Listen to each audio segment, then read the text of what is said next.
I thought that if the buyer wasn't approved for financing, he or she would get their earnest money deposit back automatically.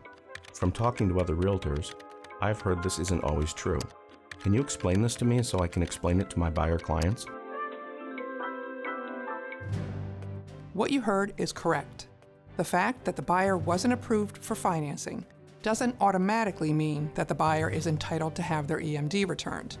If the buyer timely complies with all of their obligations under the contract with respect to applying for and seeking financing, the Maryland Realtors contract specifies that the release of deposit agreement shall provide that the deposit be returned to the buyer.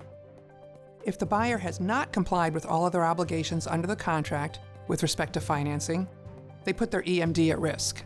The seller may argue that the buyer is not entitled to a return of the EMD because he or she has violated the buyer responsibility paragraph of the contract.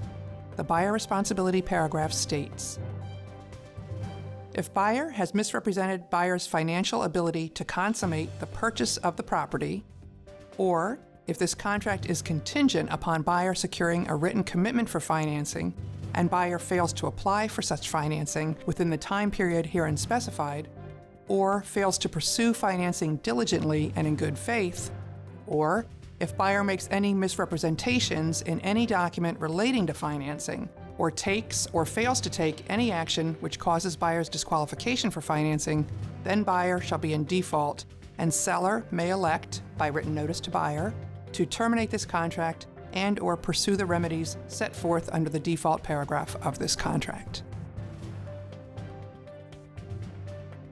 Did you get that? Sure did. And sending. Wow, that was fast.